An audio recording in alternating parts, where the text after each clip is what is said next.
Kita sambung lagi kelanjutan dari novel Heavenly Demon. Baron Charlton tentu saja sangat terkejut dengan perkataan dari Roman Dimitri, yaitu jika ia harus menundukkan kepala dan mengangkat bendera putih apabila menginginkan usulan gencatan senjata. Sebagai perwakilan dari Kekaisaran Kronos, tentu saja itu adalah suatu hal yang tak terduga. Ya, walaupun memang saat ini Dimitri lah yang menang, tapi jika Kronos serius dan mengerahkan seluruh kekuatannya, maka kemungkinan besar Roman Dimitri lah yang akan hancur. Ia mengira jika Roman juga menginginkan gencatan senjata, tapi saat melihat ekspresinya, sepertinya Roman tidak ingin mengakhiri peperangan begitu saja. Hingga pada akhirnya karena takut, Baron Charlton pun mulai menunduk dan berkata dengan sopan.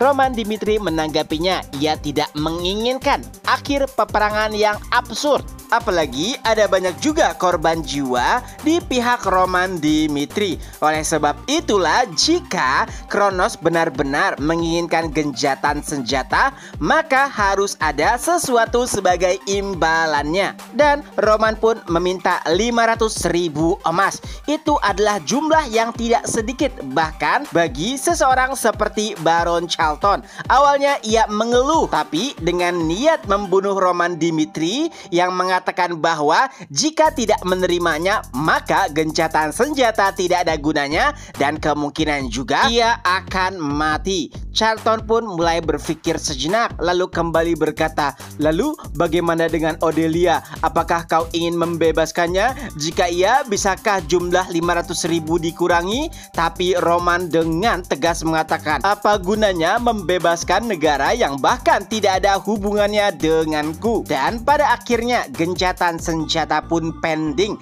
karena itu bukanlah keputusan yang bisa dibuat oleh Baron Charlton secara langsung. Ia pun menghadap Kaisar dan menceritakan apa yang diinginkan Roman. Awalnya Baron Charlton mengira jika Kaisar akan membalaskan dendam dengan apa yang telah dilakukan Roman kepada utusannya, tapi ternyata tidak. Kaisar malah sangat kesal dengan Baron Charlton karena ia sebelumnya diperintahkan untuk menjadi utusan dan mensukseskan negosiasi. Hingga pada akhirnya Kaisar pun memerintahkan untuk mengeksekusi Baron Charlton. Ya, walaupun Baron Charlton memohon, tapi Kaisar tidak peduli. Ia bahkan berkata kepada para bangsawan yang hadir, jika mungkin saja suatu saat nanti kalianlah yang ada di posisiku. Baron Charlton sendiri sudah menjadi anjing Kekaisaran Kronos sangat lama, tapi pada akhirnya dengan kesalahan kecil ia pun dieksekusi. Tidak hanya itu,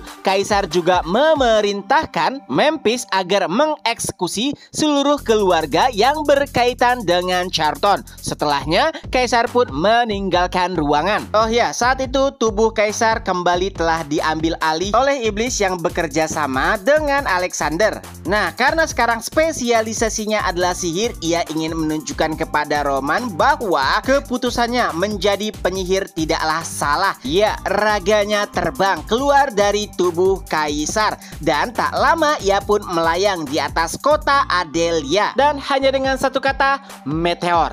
Sebuah meteor pun jatuh dari langit dan langsung menghancurkan kota Adelia hanya dalam beberapa detik saja. Oh ya, Kaisar sebelumnya juga menyetujui gencatan senjata dengan Dimitri dan memberikan 500.000 emas. Tapi tentu saja itu hanyalah sebuah rencana awal untuk mempersiapkan penaklukan benua. Dan semua itu dimulai dari kehancuran kerajaan Odelia. Beberapa hari setelahnya, informasi gencatan senjata dan bahkan Kronos memberikan 500.000 emas kepada Dimitri sebagai kompensasi perang menggemparkan benua. Ini pertama kalinya dalam sejarah Kronos melakukan hal tersebut.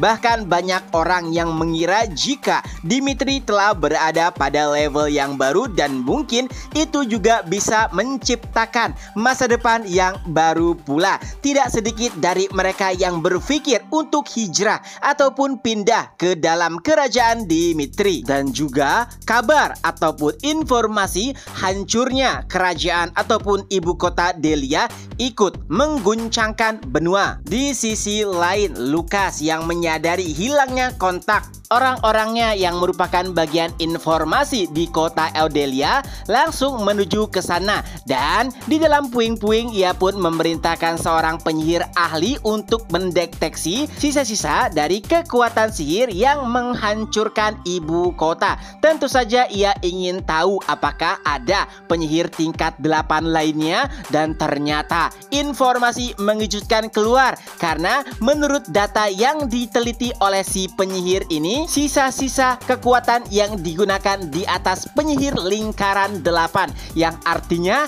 ada kemungkinan jika itu adalah penyihir lingkaran 9. Setelah hancurnya kerajaan Odelia, Roman pun mengumpulkan seluruh raja dari setiap kerajaan yang mendukungnya. Roman menjelaskan jika hancurnya Odelia adalah peringatan bahwa Kronos mundur bukan karena ia kalah dalam kekuatan. Jadi intinya jangan terlalu senang. Edwin Hector sempat bertanya, Roman Dimitri, dengan begitu apakah Anda yakin bisa mengalahkan Kronos? Dan dengan tegas Roman menjawab ya.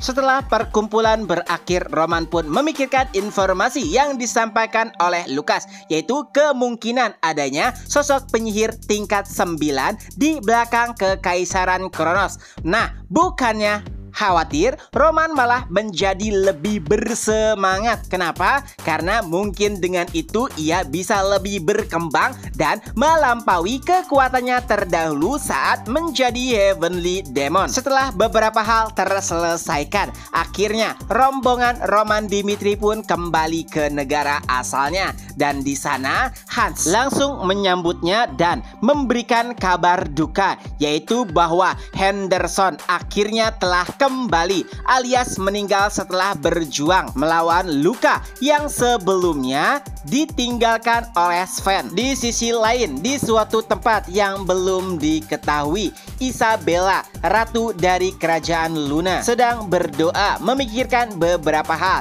Di sampingnya ada sang pengawal, yaitu Leo. Setelah Alexander menghancurkan kerajaan Odelia, tentu saja Isabella bisa merasakan jika Alexander menggunakan sihir tingkat 9 yang dilarang, yang artinya pembatasan telah dicabut. Ada kekhawatiran jika perang kontinental akan segera berlangsung. Isabella sadar jika semakin hari Alexander menjadi semakin kuat, tapi begitu juga dirinya. Akan tetapi hal yang mengkhawatirkan adalah sosok entitas yang tidak diketahui yang membantu Alexander. Isabella takut ia tidak bisa menghentikan Kronos. Ya, walaupun ada variabel lain yang bahkan tidak diceritakan di dalam nubuat, yaitu munculnya Roman Dimitri. Tapi sayang, tujuannya berbeda. Roman Dimitri menjelaskan secara gamblang bahwa ia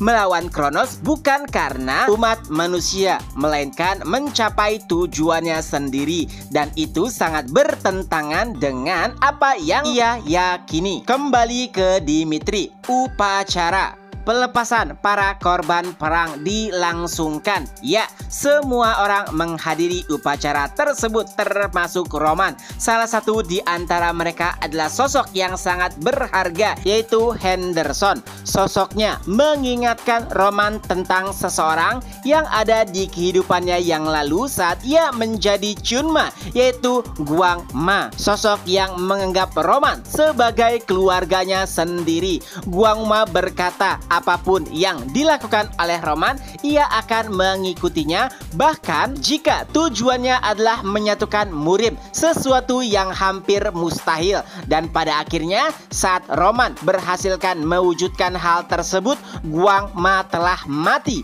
karena dibunuh oleh pamannya. Intinya di sini Roman merasa sangat kehilangan. Bahkan setelah beberapa hari ia belum beranjak dari tempatnya. Chris yang khawatir pun menghampirinya karena menurutnya tidak terlalu baik larut dalam kesedihan yang mendalam. Apalagi masih ada perang yang harus mereka jalani nantinya. Lalu Roman pun mulai berpesan kepada Chris panjang lebar, yang mana pada intinya jika kau menjadi komandan besar nantinya, jangan menganggap enteng kematian prajurit. Dan Roman juga memerintahkan Chris untuk mengumpulkan seluruh komandan karena ia akan mendiskusikan tentang kompensasi perang. Di sisi lain, di rumah Henderson, Chloe, istri Henderson, menatap satu-satunya foto yang mereka miliki. Itu adalah foto keluarga yang berisi Chloe, Henderson, dan juga anaknya. Foto sendiri terbuat dari perangkat sihir dan harganya tidak murah. Tapi untungnya saat bergabung dengan Dimitri, keuangan mereka membaik. Mengingat mereka hanya memiliki satu foto saja, itu membuat Chloe sangat menyesal. Jika ia tahu suaminya akan pergi begitu saja, pastinya ia akan mengambil lebih banyak gambar. Diceritakan juga sedikit kisah lalu Henderson dan Chloe. Mereka menikah bukan karena saling cinta, tapi karena perjodohan. Tapi berangsur keduanya pun saling mencintai. Henderson awalnya hanyalah seorang petani, tapi ia memiliki cita-cita sebagai prajurit. Hingga pada akhirnya beberapa hal tak terduga pun terjadi. Dimulai dari konflik antara Lawrence dan juga Barco, hingga pada akhirnya Henderson pun berhasil menjadi prajurit pribadi milik Dimitri. Dan itu membuat Henderson benar-benar berubah. Akan tapi perubahan tersebut mengarah kepada hal yang positif. Henderson selalu menceritakan tentang kebaikan dari Roman dan ia bahkan sangat senang bisa bergabung menjadi prajuritnya. Ia juga mengatakan jika Roman bukanlah orang yang akan menyia-nyiakan nyawa bawahannya, dan bahkan jika dirinya mati, ia yakin jika Roman tidak akan pernah melupakannya. Tentu saja itu membuat Chloe senang karena suaminya menjadi lebih bahagia. Bahkan setelah menjadi prajurit Roman, Henderson menjadi sangat populer di desanya. Dan tak lama kemudian terdengar suara dari belakang pintu. Chloe, apakah Anda di dalam? Suaranya familiar dan ternyata itu adalah Chris. Pertama, Chris menceritakan sedikit bagaimana kebaikan Henderson dan pengorbanannya. Jika saja Henderson tidak berkorban, maka akan ada banyak korban jiwa yang berjatuhan saat invasi dari Kekaisaran Kronos. Intinya, Henderson merupakan sosok yang sangat berharga bagi teman dan juga pengorbanannya tidak akan pernah dilupakan. Oleh sebab itulah atas perintah tuannya yaitu Roman, ia dianugerahi sebagai prajurit berjasa secara nasional. Ya, walaupun Chloe paham maksud dari penghargaan tersebut, tapi itu adalah penghargaan yang bahkan belum pernah diterapkan di dalam benua. Sedikit flashback, saat Roman mengumpulkan para komandan pasukan, ia menyinggung terkait dengan kompensasi perang, yang mana totalnya adalah 1 juta emas. Itu adalah jumlah yang banyak. Viscount Conrad bahkan awalnya agak ragu kenapa tidak hanya menggunakan 500.000 emas yang diberikan dari Kronos. Tapi menurut Roman itu kurang, yang mana pada intinya Roman ingin menunjukkan bahwa siapapun yang berkorban kepada Dimitri akan diberikan kompensasi yang layak. Kairo setuju dengan usulan Roman, bahkan mereka akan menambahkan 500.000 koin emas yang tersisa. Hingga pada akhirnya seluruh pimpinan pun setuju. Kembali ke masa kini, Chris menyerahkan sebuah medali yang bertuliskan Henderson, prajurit paling berjasa secara nasional. Setelah menyampaikan beberapa hal, Chris pun meninggalkan atau berpamitan dengan Chloe. Tentu saja segala penjelasan yang diberikan oleh Chris membuat Chloe terharu dan juga senang. karena pengorbanan suaminya tidak disia-siakan. Dan benar kata Henderson sebelumnya bahwa Roman bukanlah sosok yang menganggap remeh sebuah kematian. Chris juga meninggalkan sebuah kotak dan berkata itu adalah kompensasi yang diberikan kepada Henderson atas seluruh jasa-jasanya. Dan alangkah terkejutnya Chloe saat membukanya, ternyata itu adalah emas. Jumlahnya sangat banyak. Itu adalah jumlah yang bahkan tidak akan pernah dilihat oleh rakyat jelata pada umumnya. Dan chapter pun berakhir. Nah, itulah kelanjutan dari novel Heavenly Demon. Semoga terhibur. Ketemu lagi di next video. Bye-bye.